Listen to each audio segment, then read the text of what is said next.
Hi folks, Caroline here. Just gonna light this candle.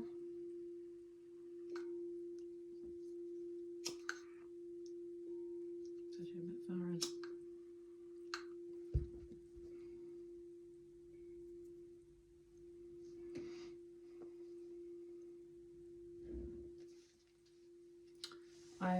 I pulled some cards for myself, and it's something that's been in my heart and mind. I'd looked at a video that I'd done at the start a year ago, and it was about self-love and self-worth, but also about clearing that which no longer serves for your highest and best good, whether it be people, places or things. So we're just going to call on Holy Spirit to clear our energy.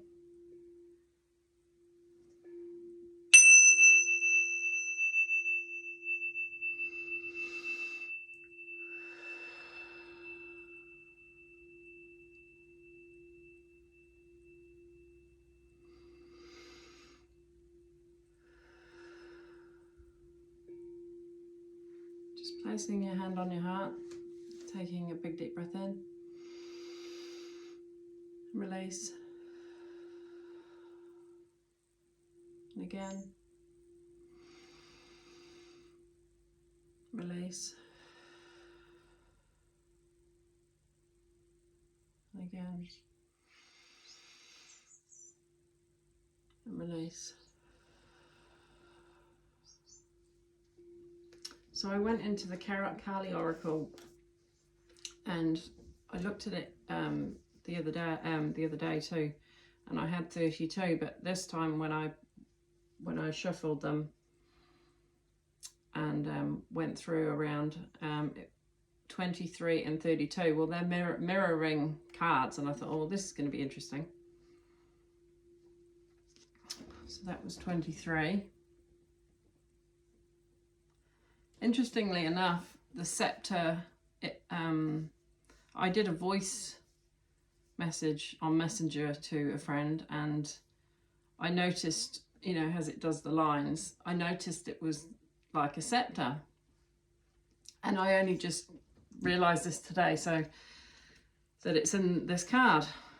And then there's 32, colorarity, and the lotus flower seems to be significant too.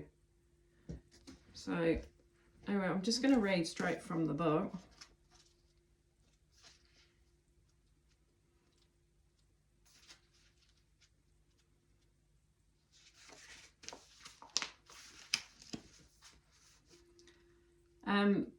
So this one,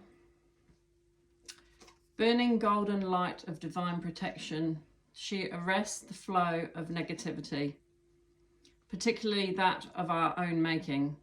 She is divine intervention and sacred activity.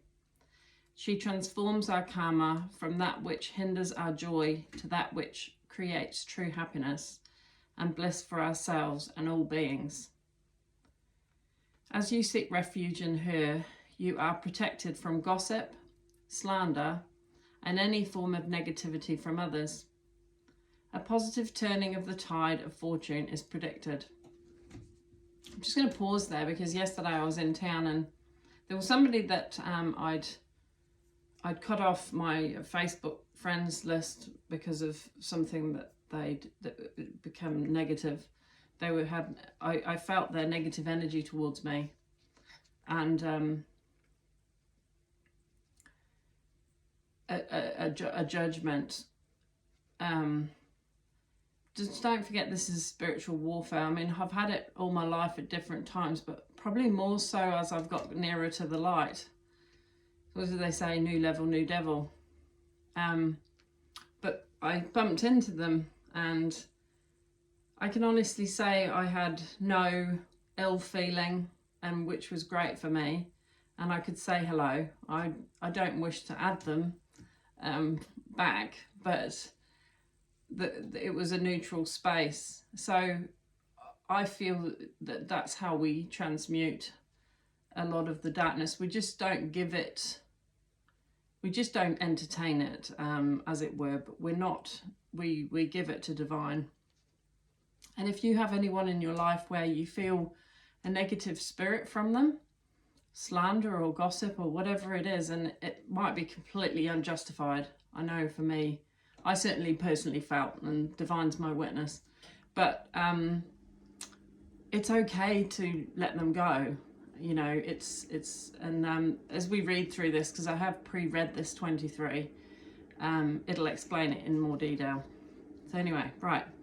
The 8th of the Mahavidya, I don't know how to say that, wisdom goddesses, is Bagalamukhi. Excuse me. She's a beautiful avatar of Kali, known for her golden light. She is also called Patambara Devi, or the goddess dressed in yellow. Her blessing is the bestowal of siddhis, or yogic powers in particular. Her power of Sambara, or the power to paralyze or immobilize.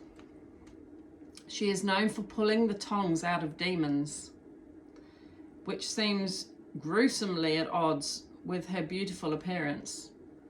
But along with Stambara, has a deep spiritual significance. I apologize if I'm not correctly pronouncing these long words. The tongue is the symbol of speech. Speech is sound expressed with intention. Sound is a creative power. Intention gives it direction. To pull out the tongue of a demon is to end its capacity to create trouble.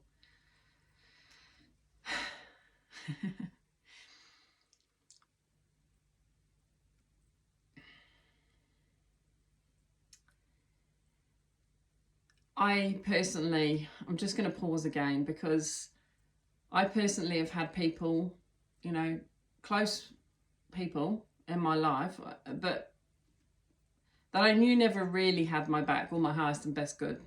I won't name names or how they're part of my unit, but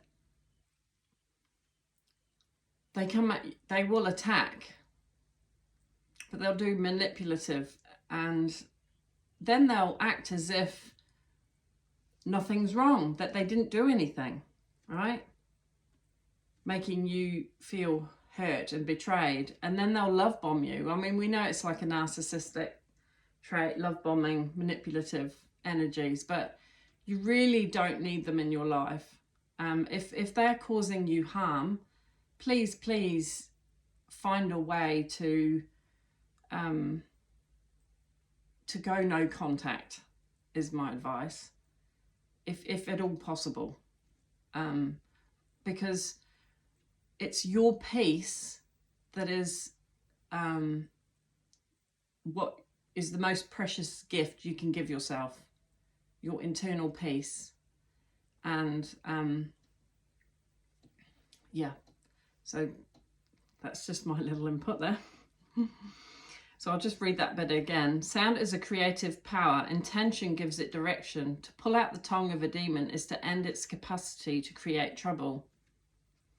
It is sambara in the sense of aborting or stemming the flow of negativity. It's just cutting it off. No contact. You can't engage with the narcissist if they have that tendency. You can't. You'll never win. You can't negotiate. You can't bring them around to your way of thinking. That's my personal experience of it. And so for your inner peace, it's best to cut contact as much as you're able within your dynamics.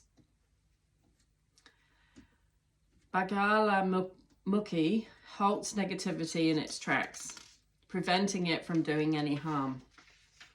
And doing no you're not engaging with it, because that's what they want you to do. They want you to be triggered. They want you to react. That's what they do. And you deserve peace and love, as do they. But we offer this to divine for them to transmute it for the highest and best good of all. At one time, I did ask for return to sender, but I do believe that it is best to offer it to divine and allow them to deal with it in divine justice, or however they will. If they can turn them around, so be it.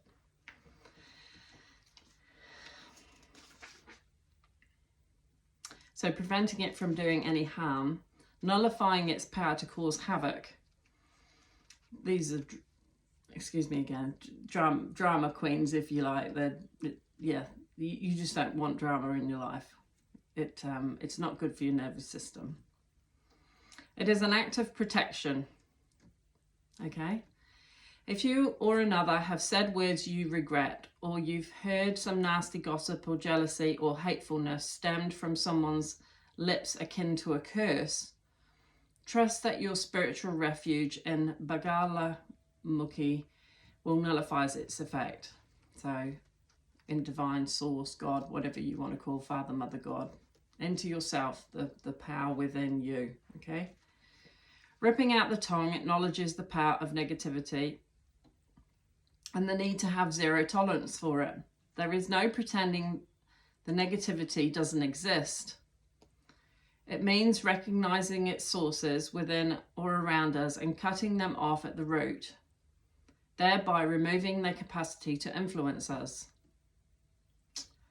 Some may argue that this is spiritual bypassing, a term used for spiritual approaches that avoid life's challenges rather than to face them and mature. That term may be misapplied to mean that we need to engage with toxic energies for our spiritual growth. This is a little like saying you need to keep beating your head against a brick wall to learn how to deal with the pain. Don't do it. Once you've learnt the lessons, because it takes time to actually become aware of these behaviours, by the time you've become it so ingrained in your nervous system, you have no choice but to cut them off. Trust me, I've been there.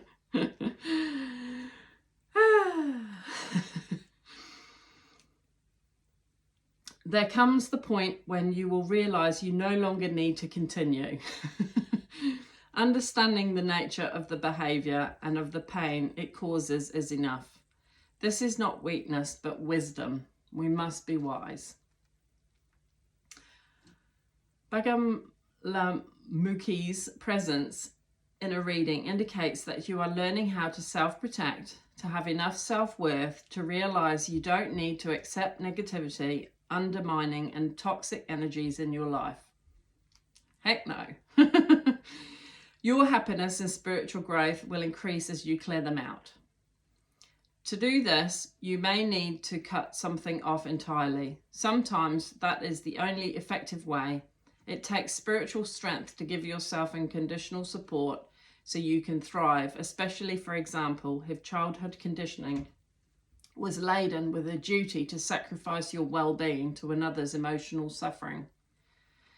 Arresting negativity is not only about dealing with projections from others. It is often more challenging and intricate work to conquer the ways we are cruel to ourselves. Bagala Mukhi helps us accurately identify and therefore deal effectively with external and internal sources of sabotage or negativity.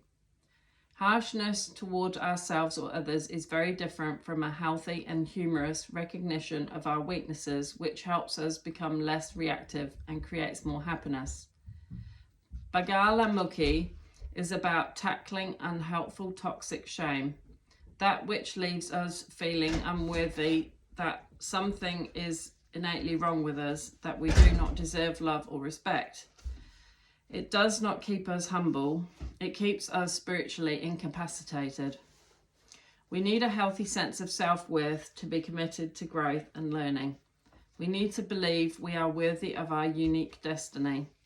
When Bagala Mukhi arises in a reading, a blessing of some sort needs to manifest. It may be a type of relationship you have never experienced before, or a new level of professional recognition or respect, or a realization of your innate beauty and value. This gift is essential to your continued spiritual progress, which benefits you and all beings.